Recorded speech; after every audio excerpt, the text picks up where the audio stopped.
we are back. My name is Megan Ellsworth here at the METALCON soundstage, sponsored by New Tech Machinery. And I'm so excited. I'm here with Bob from the Metal Construction Association. Hi, how are you? Great, we're doing wonderful. Had a great show so far. Yay, I'm glad to hear it. So, to start out, can you just tell us a little bit about the MCA and your role with the association? Sure. So MCA, of course, is the Metal Construction Association. It's the co-host of the show at PSNJ. Yes.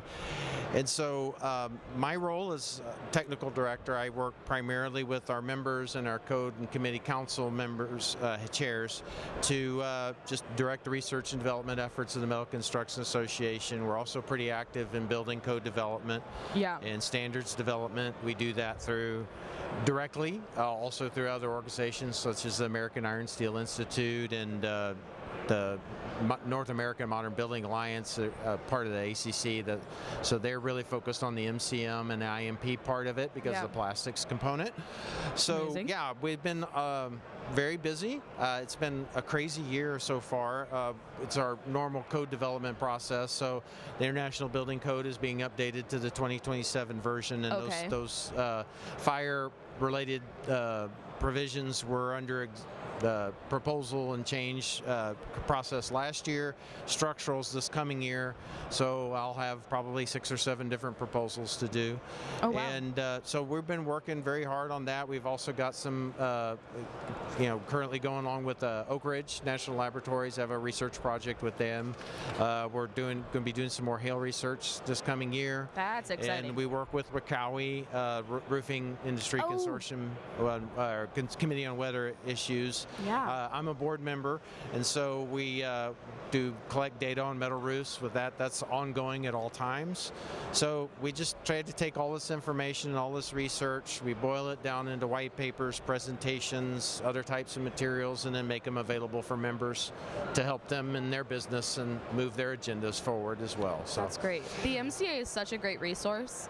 You all have so many different amazing committees, like the future leaders, all the different things on building codes, and all the research that you do is so pivotal to the industry. So thank you. Well, thank you. It's a labor of love. Yeah, for I'm sure. It's a whole lot of, code development's the quintessential hurry up and wait. You sit in a large auditorium for hours on end, and then you get 2 minutes at the mic to make every possible case you can possibly make. It's a whole lot of fun, but at the same time, it's necessary, right? Absolutely. We really want to make sure that our products are correctly represented in the codes, and that there's certainly public safety is the most paramount thing to me as an engineer, and to really anybody involved in that process.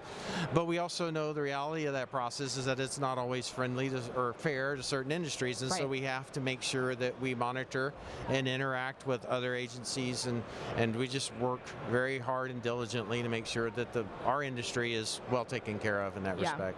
Yeah, and I've attended a few of the winter meetings with the MCA, and you all really do work so hard to get those together, to keep all of the members up on the same page, keep us informed. Right. So on that note, what are the initiatives that you're keeping people informed of here at the show? So one of the bigger things we're doing right now, we carry a set of documents that are developed through a process called Life Cycle Assessment, or LCA. Those are called Environmental Product Declarations. Okay. And so those documents essentially say, what does it take environmentally? What are the impacts of creation of 100 square meters of a metal roof or a metal wall cladding? And so it's a very long, involved process. Involves a lot of data collection and modeling on computers, and through tools that are called LCA, life cycle assessment tools. And so at the end of all of this, you get this document that just essentially declares the environmental impacts of that product. So those are good for 5 years. We have to redo them every 5 years. Dang. So we're in the process of doing that. We've just pulled together our committee. Okay. And I had a few spots. That was one of the things I was doing here earlier today. Was going back through the mills, because we need a couple more mills and represent.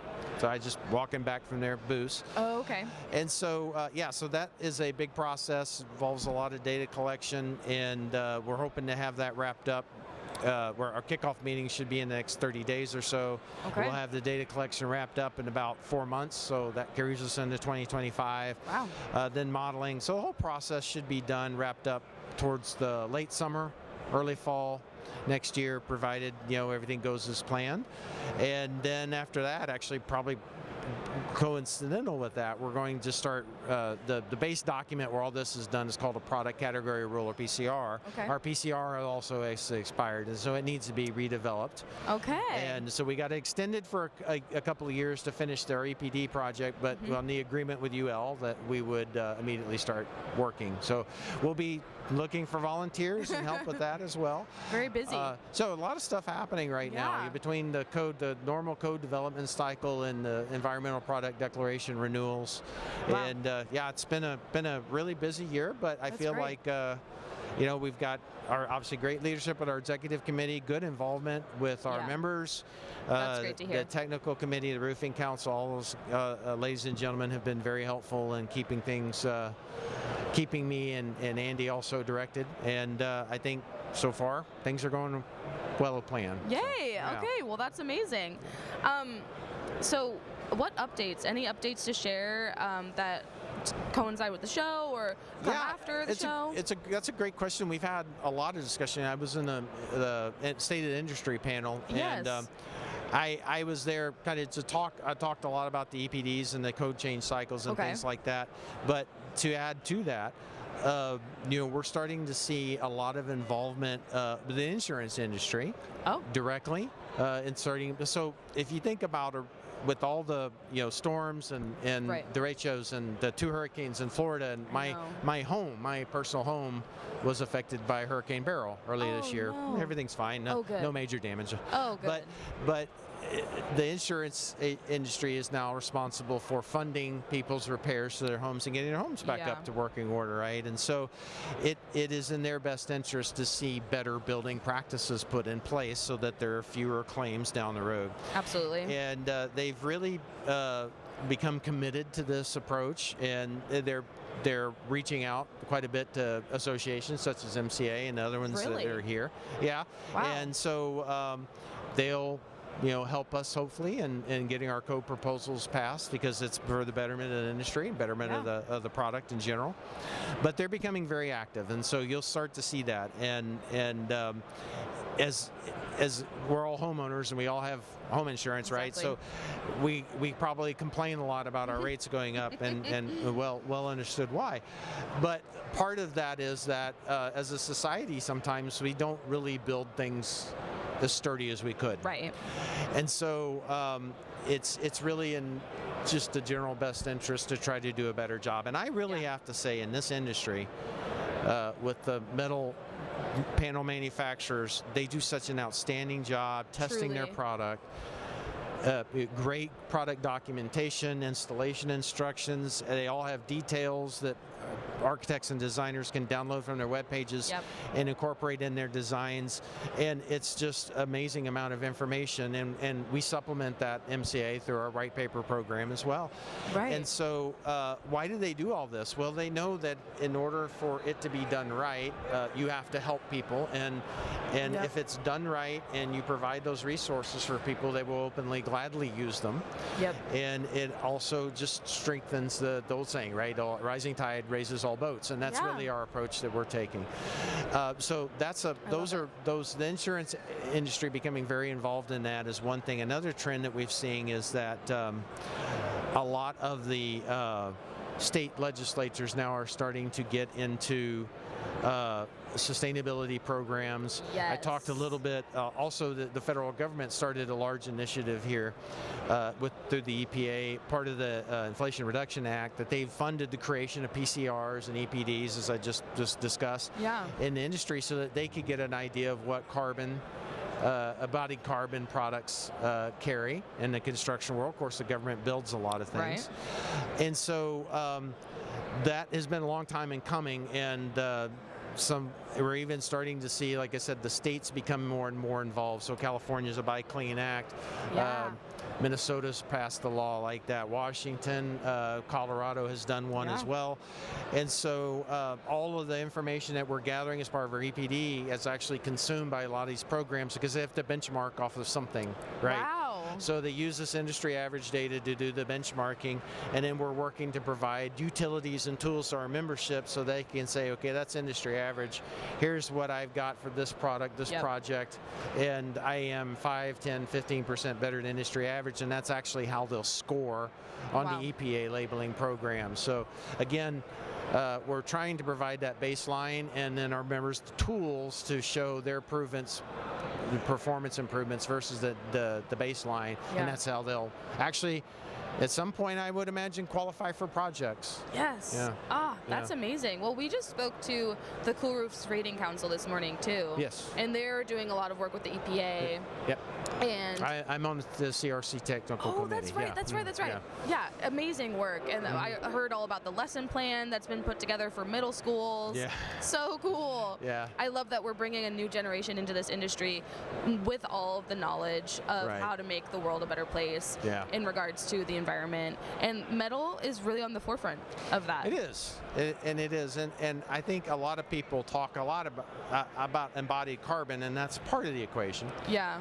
But as mentioned today during our state of the industry, it's the operational side of it has to be looked at as well. Right. So you've got groups like ASHRAE, American Society of Heating, Refrigeration, Air Conditioning Engineers. They are working on creating a matrix to evaluate operating carbon, and that's really important because metal, insulated metal panels and cool roofs and other things can save energy, and so that energy savings needs to be represented as a carbon offset to the embodied carbon. But how do you do that? It's not real easy to do. Yeah. And so lots of standards being developed along those lines. They're probably 5-10 years down the road for full implementation, but we're working in that direction because now with metal and how long it lasts, I mean, we're talking warranties of 40 years and expected lives of 50, 60. Yeah. So now any of those carbon offsets now, or even the embodied carbon, I can expand over that 60 years, and then the offsets from the energy savings work against that. So it's all part of a master approach to show compliance with these new programs and reduce the carbon dioxide in the atmosphere. Yeah. Wow. Well, Bob, this has been amazing. Where can people find out more about the MCA? Well, the best place to start, metalconstruction.org, the website. Yes. And if you got any questions, there's an open email box, info@metalconstruction.org. Good. You can type in your question. We have a person who monitors that input, and then she directs it from where it needs to go from within the organization. So if it's technical, it'll come to me or Andy Williams, or probably both. Okay. And the two of us will figure out how to answer it and then shoot the information back. So that's probably the best place to start. Once you're on the website, go to the educational resources, and that's where you'll find all the white papers and all the work that we've done to just try to boil all these really complex tasks down, right? Yeah. And boil them down to simpler language with clear instruction for not just our members, but our members' customers to access and use in their projects. Absolutely. Yeah, that's a really great point. For the members' customers, not only can members access it, but customers, everyone can access all this information. Right. Architects, designers, amazing. We have the delivery model in construction is really unique. It's not like most delivery models where you have a buyer and the buyer pays the supplier and the supplier ships it. No, it's an architect is involved who's the owner's agent, and then the contractor generally is the one who buys it, but then they've also got their inspectors in the local area and the coast code officials. So it's like we counted it up one time at a previous employer that 6 different levels of customer. You don't just have one customer. Right. And so you can give the best deal to your buying customer all you want, but if they can't get a permit or they can't get a set of drawings out, it's useless. The system breaks down. So we recognize that. So we do outreach in all of those levels. That's awesome. That's awesome. You guys are doing great work. Thank you so much. You can also go to metalcoffeeshop.com to the MCA directory to learn more. And Bob, I just can't thank you enough. Thank you. Thank you. I appreciate you having me on. Absolutely. All right, have a great show. Yeah, you too. Everyone stay tuned. We have a few more interviews to wrap up the day, and then we'll